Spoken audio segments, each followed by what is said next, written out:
ಎಲ್ಲರಿಗೂ ನಮಸ್ಕಾರ. ಶನಿವಾರ ಅಪ್ಪಿತಪ್ಪಿಯೂ ಈ ಕೆಲಸ ಮಾಡಬೇಡಿ. ಈ ತಪ್ಪು ಮಾಡಿದರೆ ಶನಿ ನಿಮ್ಮ ಹೆಗಲೇರಬಹುದು.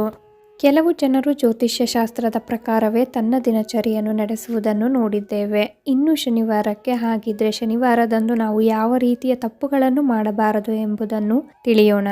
ಯಾವುದೇ ಸಂದರ್ಭದಲ್ಲಿ ಶನಿವಾರ ಹೊಸ ಪೊರಕೆಯನ್ನು ಖರೀದಿಸಬಾರದು. ಶನಿವಾರದಂದು ನೀವು ಹೊಸ ಪೊರಕೆಯನ್ನು ಖರೀದಿಸಿದರೆ ಶನಿ ದೇವರಿಂದ ನಕಾರಾತ್ಮಕ ಪ್ರಭಾವದ ಸಾಧ್ಯತೆ ಇದೆ ಎಂದು ಹೇಳಲಾಗುತ್ತದೆ. ಅದಕ್ಕಾಗಿಯೇ ಈ ಕೆಲಸವನ್ನು ಶನಿವಾರ ಮುಂದೂಡುವುದು ಉತ್ತಮ. ಶನಿವಾರದಂದು ಕಪ್ಪು ಬಟ್ಟೆಗಳನ್ನು ಧರಿಸುವುದು ಉತ್ತಮವೆಂದು ಪರಿಗಣಿಸಲಾಗಿದೆ. ಆದರೆ ಕಪ್ಪು ಶೂ ಧರಿಸುವುದು ಒಳ್ಳೆಯದಲ್ಲ ಎಂದು ವಿಜ್ಞಾನ ಹೇಳುತ್ತದೆ. ವಿಶೇಷವಾಗಿ ಯಾವುದೇ ಶುಭ ಕಾರ್ಯಕ್ಕಾಗಿ ಹೊರಗೆ ಹೋದರೆ ವೈಫಲ್ಯ ಸಾಧ್ಯತೆಗಳು ಹೆಚ್ಚಾಗುತ್ತವೆ ಎಂದು ನಂಬಲಾಗಿದೆ. ಯಾವುದೇ ಸಂದರ್ಭದಲ್ಲೂ ಶನಿವಾರದಂದು ಕತ್ತರಿ ಖರೀದಿಸಬಾರದು ಎನ್ನುತ್ತಾರೆ ಪಂಡಿತರು. ಇಂದು ಕತ್ತರಿ ಖರೀದಿಸಿದರೆ ಮನೆಯಲ್ಲಿ ಜಗಳವಾಗುತ್ತದೆ ಎಂದು ಹೇಳಲಾಗುತ್ತದೆ.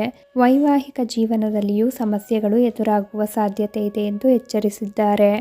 ಕತ್ತರಿಯು ಸಂಬಂಧದಲ್ಲಿ ಬಿರುಕು ತರುತ್ತದೆ ಎಂದು ನಂಬಲಾಗಿದೆ. ಅದಕ್ಕಾಗಿಯೇ ನೀವು ಶನಿವಾರ ಕತ್ತರಿ ಖರೀದಿಸಬಾರದು. ವಿದ್ವಾಂಸರು ಶನಿವಾರದಂದು ಕೆಂಪು ಬಟ್ಟೆಯನ್ನು ಧರಿಸಬಾರದು ಎಂದು ಸೂಚಿಸುತ್ತಾರೆ. ಕೆಂಪು ಬಣ್ಣದ ವಸ್ತ್ರಗಳನ್ನು ಖರೀದಿಸಬಾರದು ಎಂದು ಕೂಡ ಹೇಳಲಾಗುತ್ತದೆ. ಕೆಂಪು ಬಣ್ಣವು ಸಾಮಾನ್ಯವಾಗಿ ಮಂಗಳವನ್ನು ಪ್ರತಿನಿಧಿಸುತ್ತದೆ ಎಂದು ಪರಿಗಣಿಸಲಾಗುತ್ತದೆ.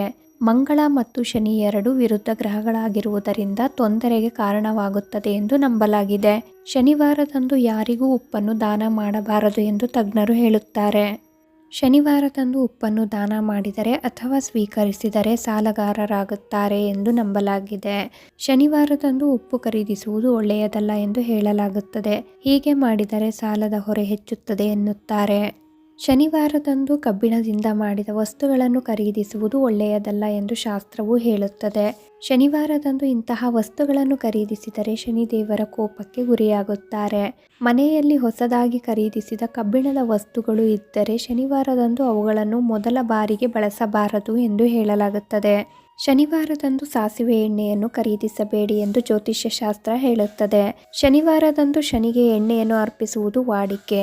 ಹಾಗಾಗಿ ಈ ದಿನ ಯಾರಿಗಾದರೂ ದಾನ ಮಾಡಿದರೆ ಮಾತ್ರ ಎಣ್ಣೆಯನ್ನು ಖರೀದಿಸಿ. ಶನಿವಾರದಂದು ಖರೀದಿಸಿದ ಸಾಸಿವೆ ಎಣ್ಣೆಯನ್ನು ಸೇವಿಸುವುದರಿಂದ ಆರೋಗ್ಯದ ಮೇಲೆ ಪರಿಣಾಮ ಬೀರುತ್ತದೆ ಎಂದು ಕೂಡ ಹೇಳಲಾಗುತ್ತದೆ. ಹಳೆಯ ಬಟ್ಟೆ ಎಸೆಯುವುದು ಅಥವಾ ದಾನ ಮಾಡುವುದು ಯಾವುದು ಒಳ್ಳೆಯದು? ಹಳೆಯ ಬಟ್ಟೆಗಳನ್ನು ಎಸೆಯುವುದು ಅಥವಾ ದಾನ ಮಾಡುವುದು ವಾಸ್ತುಶಾಸ್ತ್ರದ ಪ್ರಕಾರ ಒಳ್ಳೆಯದಲ್ಲ. ಆದರೆ ಅನಿವಾರ್ಯವಾದರೆ ಅದಕ್ಕಾಗಿ ವಾಸ್ತುಶಾಸ್ತ್ರದಲ್ಲಿ ಕೆಲವು ಸಲಹೆಗಳಿವೆ. ಈ ಸಲಹೆಗಳನ್ನು ರೂಢಿಸಿಕೊಳ್ಳುವುದು ಉತ್ತಮ. ಇದಲ್ಲದೆ ಮನೆ ಸ್ವಚ್ಛಗೊಳಿಸಲು ಹಳೆಯ ಬಟ್ಟೆ ಬಳಸುವುದು ಒಳ್ಳೆಯದಲ್ಲ ಎಂದು ವಾಸ್ತು ತಜ್ಞರು ಎಚ್ಚರಿಕೆ ನೀಡುತ್ತಾರೆ. ಹೊಸ ಬಟ್ಟೆಗಳನ್ನು ದೀರ್ಘಕಾಲದವರೆಗೆ ಧರಿಸಿದ ನಂತರ ಅವು ಹಳೆಯದಾಗುತ್ತದೆ. ಇನ್ನು ಚಿಕ್ಕ ಮಕ್ಕಳಿಗೆ ಖರೀದಿಸಿದ ಬಟ್ಟೆಗಳು ಅವರು ದೊಡ್ಡವರಾಗುತ್ತಿದ್ದಂತೆ ಚಿಕ್ಕದಾಗುತ್ತಾ ಹೋಗುತ್ತದೆ. ನಂತರ ಇಂತಹ ಬಟ್ಟೆಗಳನ್ನು ಧರಿಸಲು ಸಾಧ್ಯವಾಗುವುದಿಲ್ಲ. ಇಂತಹ ಸಮಯದಲ್ಲಿ ಕೆಲವರು ಹಳೆ ಬಟ್ಟೆಗಳನ್ನು ಬೀದಿಯಲ್ಲಿ ಅಥವಾ ಕಸದಲ್ಲಿ ಎಸೆಯುತ್ತಾರೆ. ಕೆಲವರು ತಮ್ಮ ಹಳೆಯ ಬಟ್ಟೆಗಳನ್ನು ಬೇರೆಯವರಿಗೆ ಕೊಡುತ್ತಾರೆ. ಇನ್ನು ಕೆಲವರು ಮನೆಯನ್ನು ಸ್ವಚ್ಛಗೊಳಿಸಲು ಹಳೆಯ ಬಟ್ಟೆಗಳನ್ನು ಸಹ ಬಳಸುತ್ತಾರೆ. ಇನ್ನು ಕೆಲವೆಡೆ ಹಳೆ ಸೀರೆ ಅಥವಾ ಬಟ್ಟೆ ಇರುವ ಪಾತ್ರೆ, ಬಕೆಟ್ ಖರೀದಿಸುವ ಟ್ರೆಂಡ್ ಇದೆ. ಆದರೆ ಹಳೆಯ ಬಟ್ಟೆಗಳನ್ನು ಬಿಸಾಡುವ ಈ ಅಭ್ಯಾಸ ಒಳ್ಳೆಯದೇ? ವಾಸ್ತುಶಾಸ್ತ್ರ ಏನು ಹೇಳುತ್ತದೆ? ವಾಸ್ತುಶಾಸ್ತ್ರದ ಪ್ರಕಾರ ನೀವು ನಿಮ್ಮ ಬಟ್ಟೆಗಳನ್ನು ಎಸೆಯುವ, ಮಾರಾಟ ಮಾಡುವ ಅಥವಾ ಬೇರೆಯವರಿಗೆ ಕೊಡುವ ಅಭ್ಯಾಸ ಬಿಟ್ಟು ಬಿಡಬೇಕು. ಆದರೂ ಕೂಡ ನಿಮಗೆ ಹಳೆ ಬಟ್ಟೆಗಳನ್ನು ಮನೆಯಲ್ಲಿ ಇಡಲು ಜಾಗವಿಲ್ಲ ಅಥವಾ ತೊಂದರೆಯಾಗುತ್ತಿದ್ದರೆ ಅದಕ್ಕಾಗಿ ವಾಸ್ತುಶಾಸ್ತ್ರದಲ್ಲಿ ಕೆಲವು ಸಲಹೆಗಳಿವೆ. ಈ ಸಲಹೆಯನ್ನು ರೂಢಿಸಿಕೊಳ್ಳಬಹುದು. ಹಳೆಯ ಬಟ್ಟೆಗಳನ್ನು ಕೊಡಲು ನೀವು ಯೋಚಿಸುತ್ತಿದ್ದರೆ ಅದನ್ನು ಮೊದಲು ಉಪ್ಪು ನೀರಿನಲ್ಲಿ ಚೆನ್ನಾಗಿ ನೆನೆಸಿಡಿ.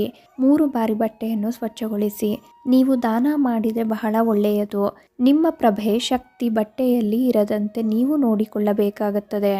ಇದಲ್ಲದೆ ಬಟ್ಟೆಗಳನ್ನು ಕೊಡುವಾಗ ಉಚಿತವಾಗಿ ನೀಡಬೇಡಿ. ಬಟ್ಟೆ ಕೊಟ್ಟ ನಂತರ ಅವರಿಂದ ಕನಿಷ್ಠ 1 ರೂಪಾಯಿ ತೆಗೆದುಕೊಳ್ಳಿ.